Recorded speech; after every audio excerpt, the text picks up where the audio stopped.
Alhamdulillah, wassalatu wassalamu ala rasulillah Sayyidina Muhammad ibn Abdillah wa ala alihi washabihi wa wala ma ba'du.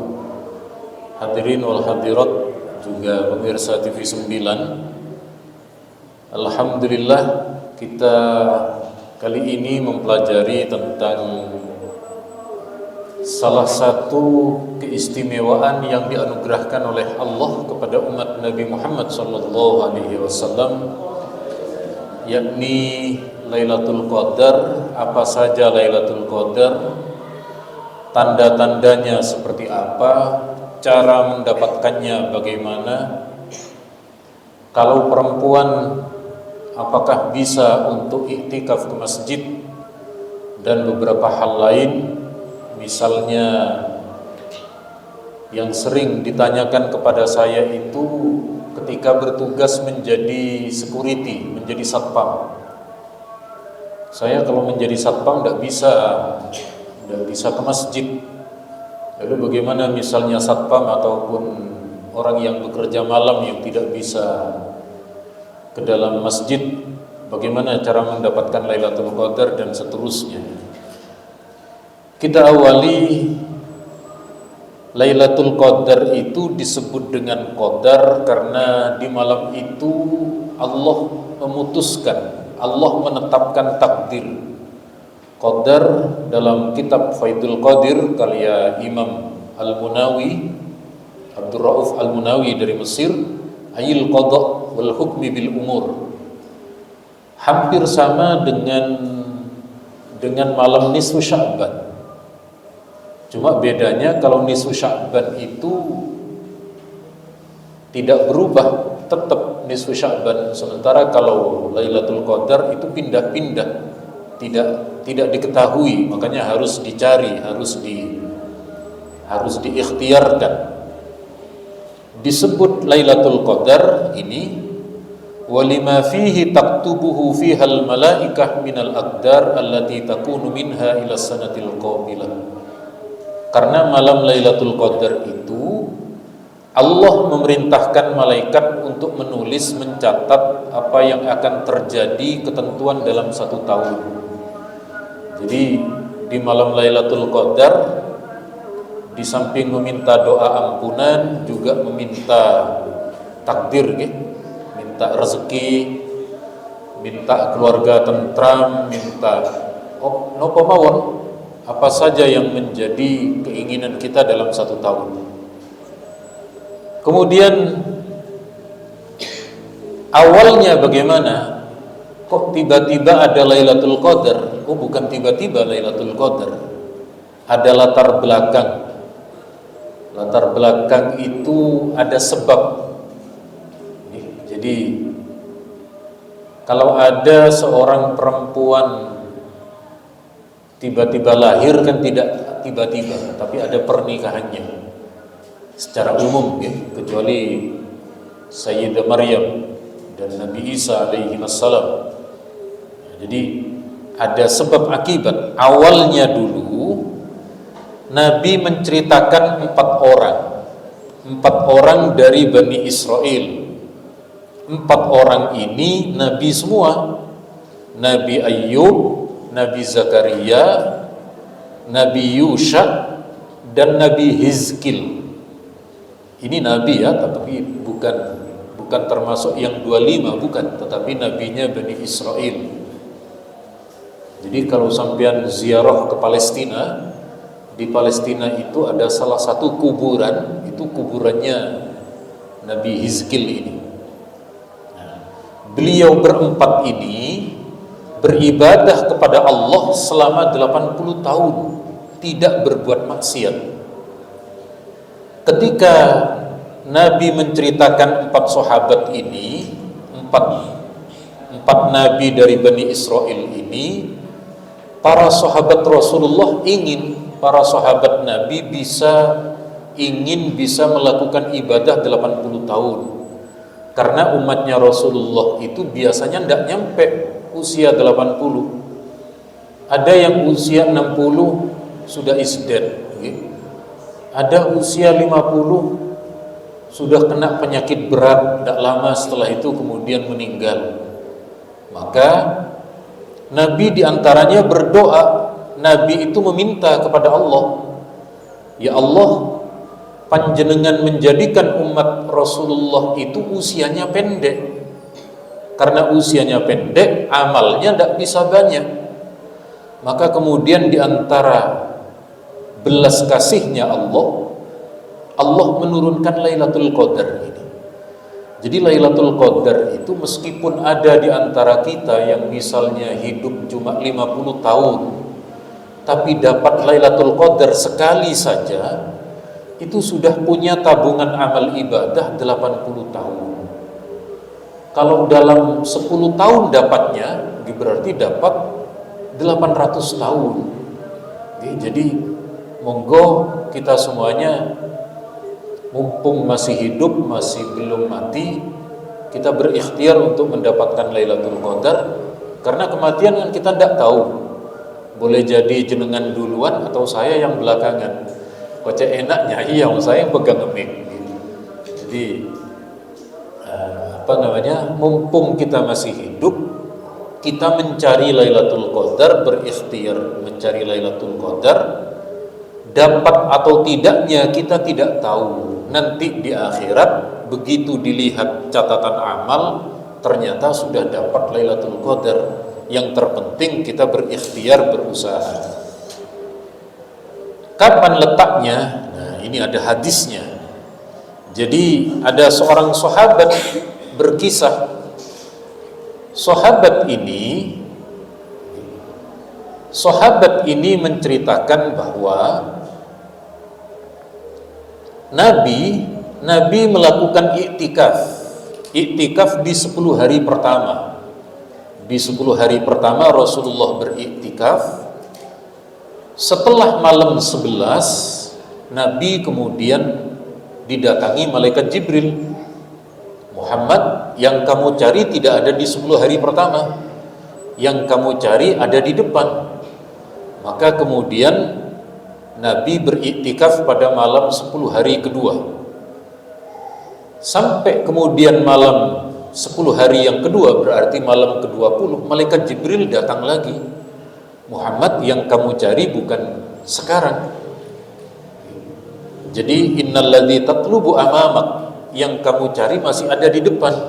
Berarti berada di malam ke-21 ke belakang. Biasanya masjid sudah mulai sepi. Jadi masjid-masjid kita itu ada 3 tahap. 10 hari pertama masjid yang ramai. 10 hari yang kedua ganti kemana? Ke mall. Mall yang ramai. Begini-gini mall yang ramai. Nanti 10 hari terakhir yang ramai niku stasiun sama terminal niku ramai nih. Ramai dengan orang mau mudik. Tapi kita husnudzon, mereka juga akan iktikaf di masjid, akan melakukan kebaikan juga di kampungnya. Nah, biasanya kalau malam-malam begini itu ada kemajuan soft, yang asalnya mundur, maju, akhirnya cuma tinggal 1 soft. Kemudian Rasulullah menyampaikan bahwa Lailatul Qadar itu berada di bagian terakhir. Nah, niki di hadis ini Nabi sebenarnya diberitahu, Rasulullah itu dikasih tahu oleh malaikat Lailatul Qadar itu letaknya malam ini misalnya. Cuma sayangnya di malam itu ada 2 sahabat sedang bertengkar. Cak meturana atau karang. Jawanya no, gitu karang ya. Ada 2 orang tukaran, kekeran. Okay. Lalu Nabi bilang ke sahabat itu, saya tadi hendak menyampaikan tentang Lailatul Qadar, cuma dikarenakan ada 2 orang yang sedang bertengkar, maka diangkat atau Rasulullah kemudian tidak bisa menyampaikan itu. Iltamisuha, carilah malam Lailatul Qadar, khususnya di malam-malam ganjil. Ya, jadi niki Rasulullah semakin spesifik, semakin mengarah bahwa Lailatul Qadar itu berada di malam-malam ganjil. Makanya nanti jenengan-jenengan ya, kalau sudah di rumah di malam-malam ganjil itu ikut taraweh paling tidak, kemudian juga iktikaf dan juga beberapa amalan yang lain.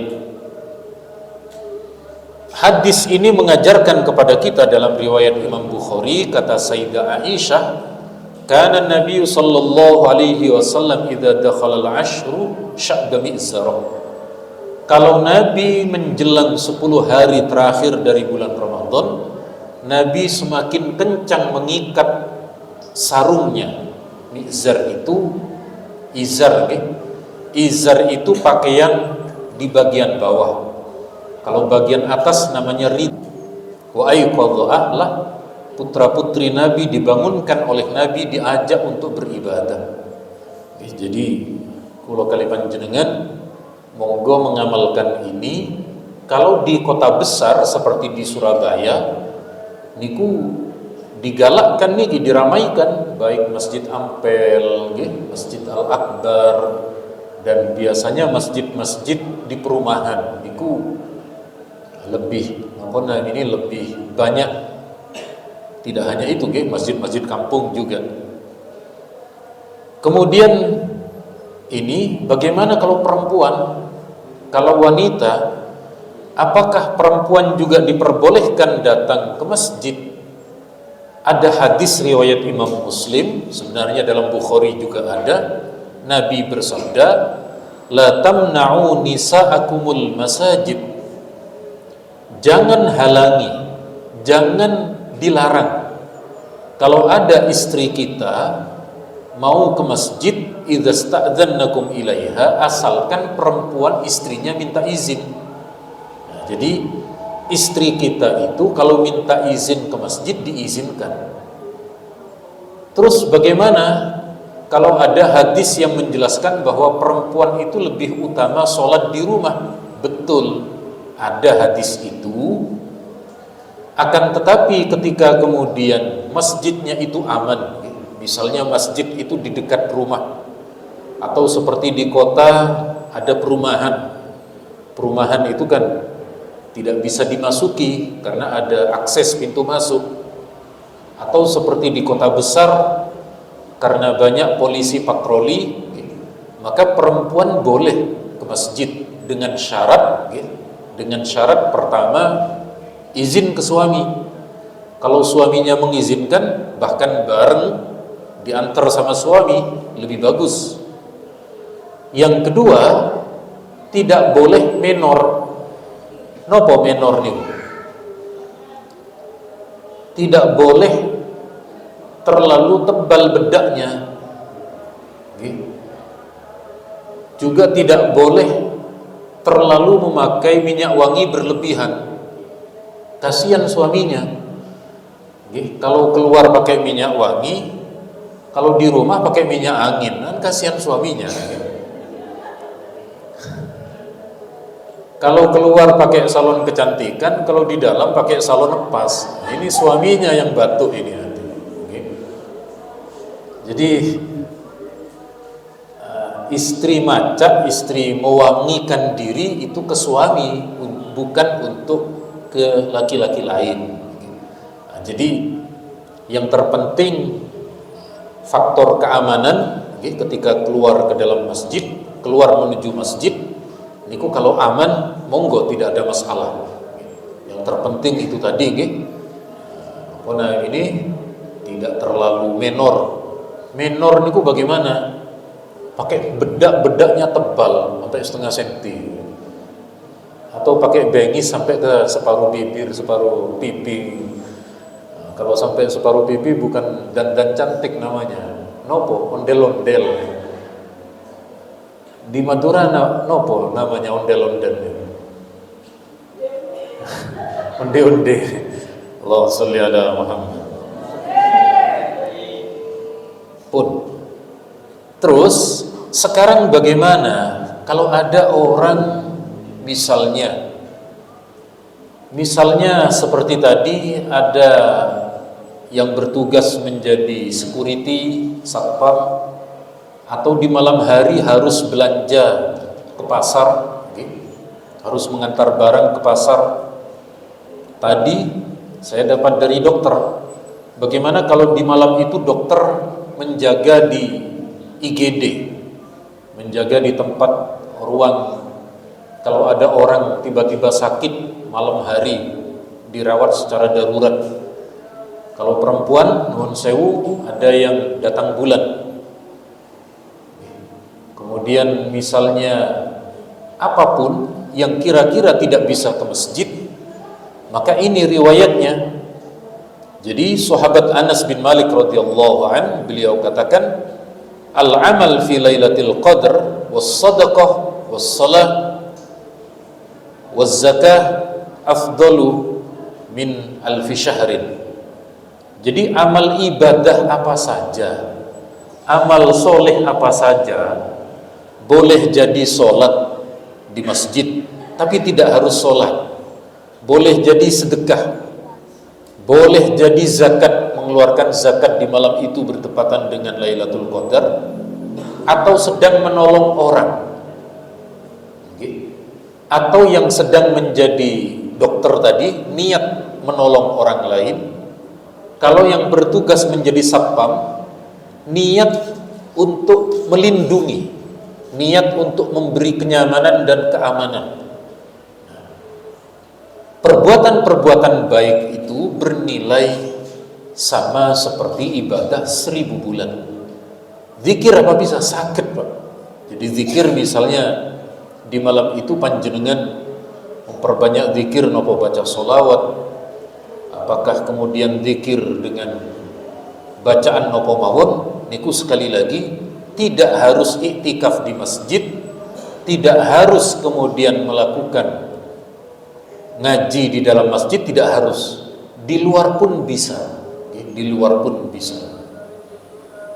Kemudian berikutnya, apa tanda-tanda Lailatul Qadar? Tanda Lailatul Qadar nih, kalau malam hari itu Nabi tidak menyebut tanda Lailatul Qadar.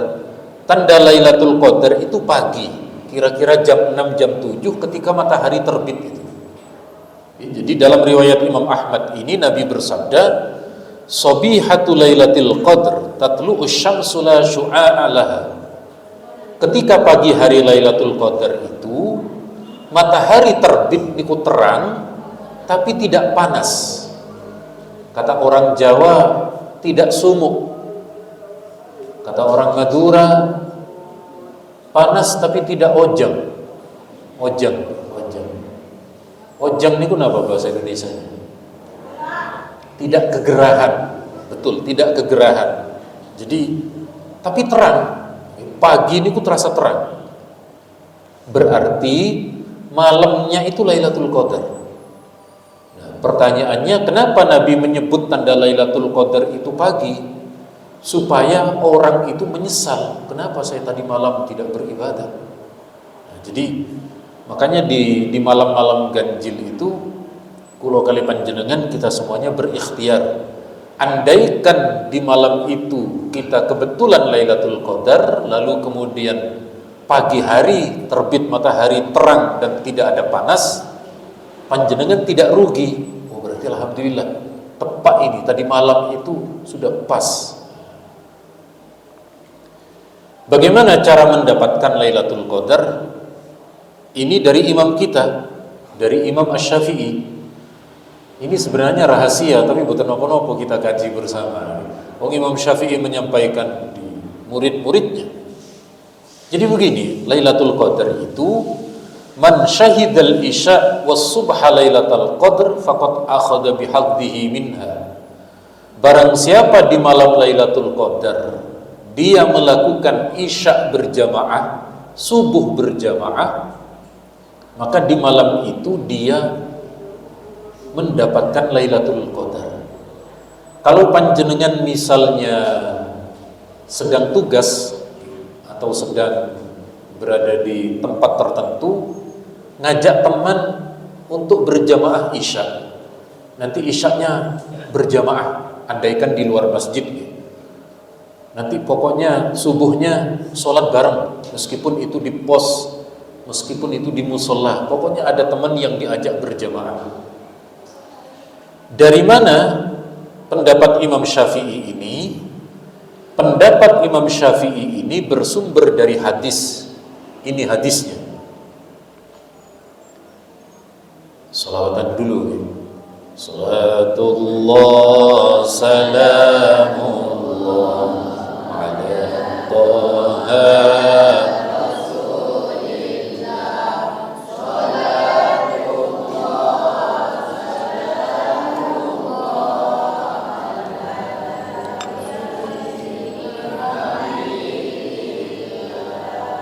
Salli ala Muhammad. Dalilnya adalah berikut. Nabi bersabda, man shallal isya fi jamaah faka'annama qama nisfal lail. Barang siapa yang isyaknya berjamaah, maka pahalanya sama beribadah sampai tengah malam. Wa man shallas subha fi jamaah, barang siapa subuhnya berjamaah, faka'annama shallal laila kullah, pahalanya sama seperti sholat semalam penuh. Nah, jadi begini, isyaknya berjamaah, subuhnya berjamaah, niki pahalanya di malam hari niku sama seperti dalam semalam penuh. Andaikan malam itu Lailatul Qadar, maka Lailatul Qadar sudah tercover di dalamnya. Bisa mengerti tercover? Sudah diperoleh di dalamnya. Ada lagi bahasa yang lebih mudah. Kalau isyaknya berjamaah, subuhnya berjamaah, malam itu penuh pahalanya dengan beribadah. Andaikan malam itu Lailatul Qadar, maka include di dalamnya. Include di dalamnya. Apa include itu? Bahasa include itu, Pak, saya dapat dari sales motor nih. Jadi saya pernah beli motor kredit itu. Loh Pak, kok mahal ini DP-nya? Iya, ini bukan cuma DP, tapi include cicilan bulan pertama. Oh, include itu berarti apa namanya? Sudah termasuk di dalamnya. Nah, demikian halnya bagi panjenengan yang sejak awal Ramadan Isya dan subuhnya ini berjamaah, otomatis dapat nih.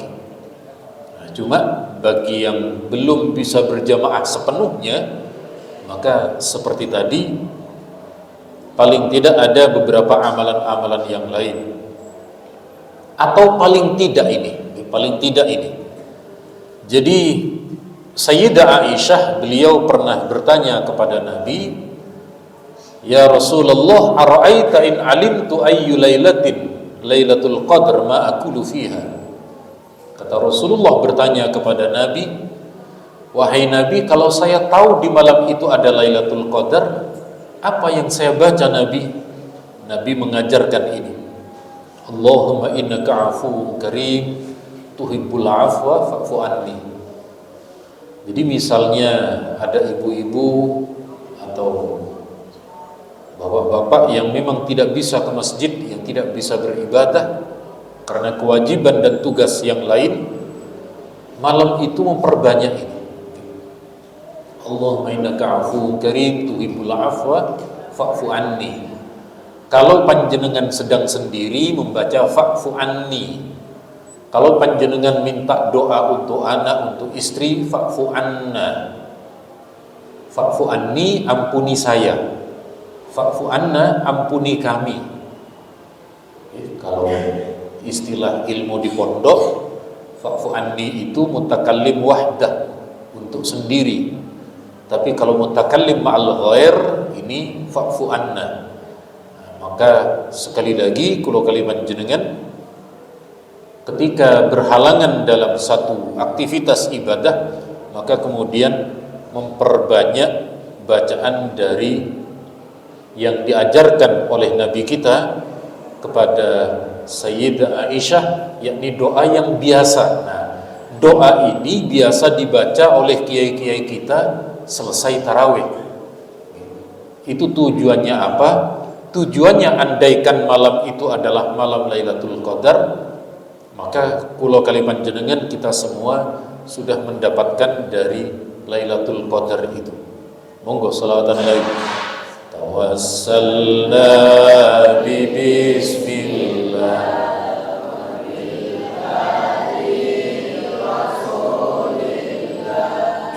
wa kulli mujahidin bi ahlil badri ya Allah salatullah ala Taha Rasulillah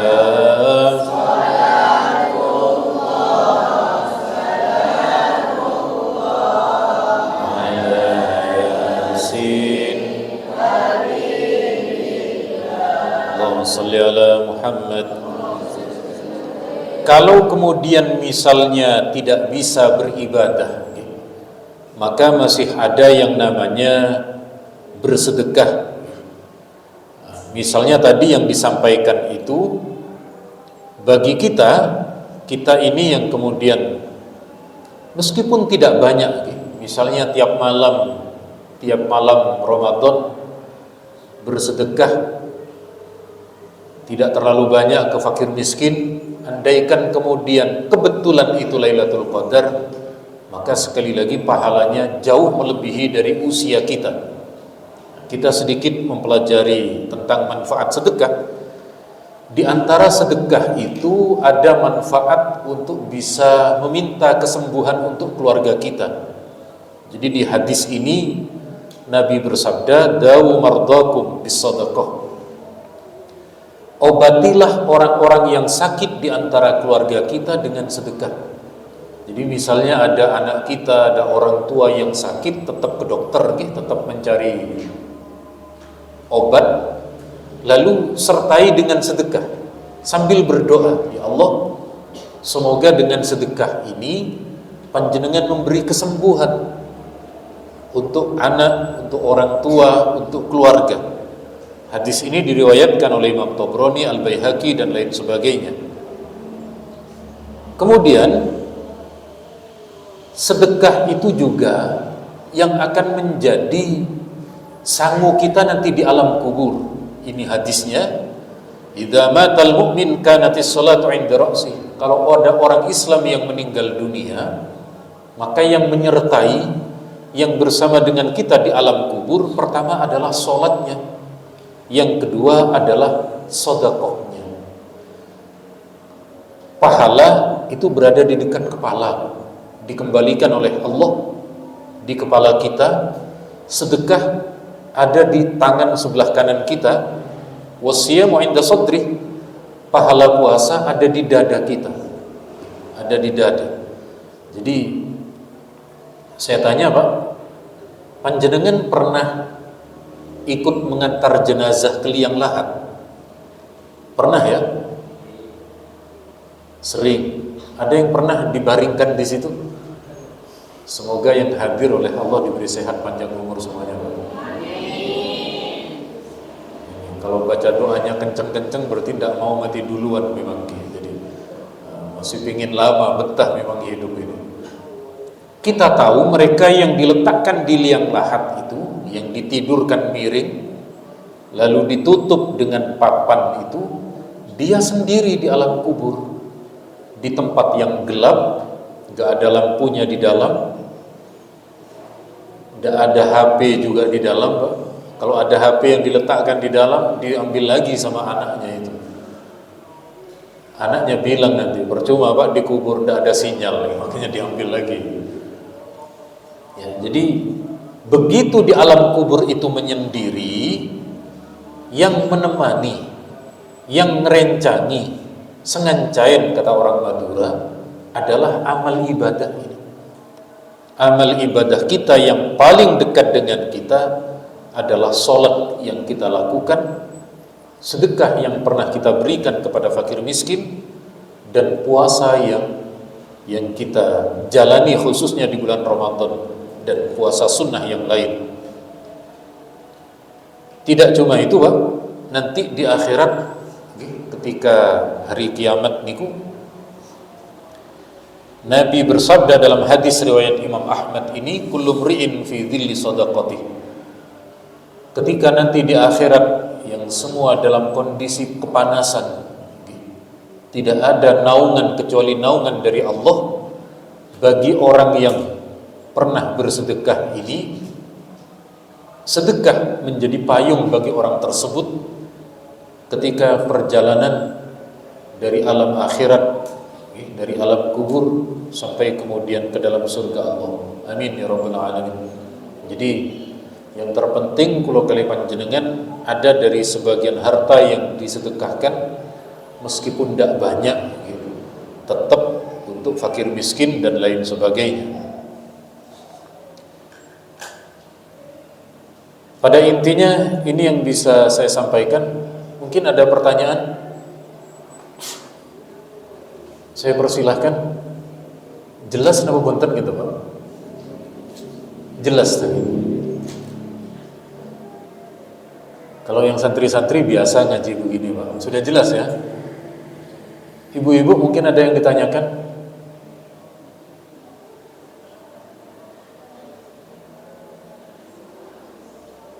Yang dari Pontianak mau bertanya apa?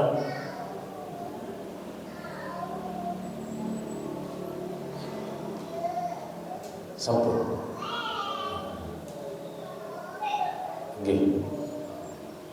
Yang mau menikah mungkin mau tanya?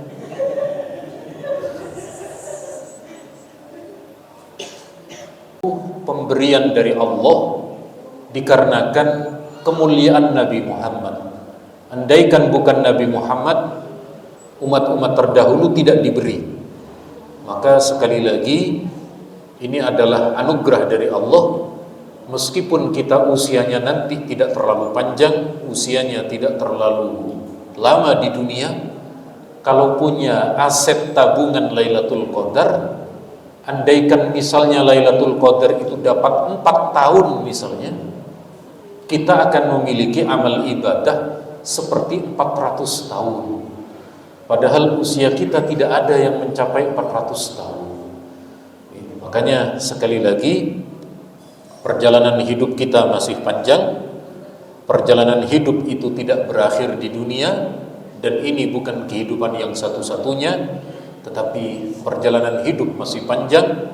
Oleh karenanya kita ikhtiar meminta kepada Allah agar dimudahkan untuk tetap beribadah, khususnya di bulan Ramadan. Boleh jadi Ramadan ini kesempatan terakhir, tetapi semoga oleh Allah tetap diberikan kesempatan untuk mendapatkan Lailatul Qadar dan Ramadan di tahun-tahun yang akan datang. Amin ya rabbal alamin. Al-Fatihah.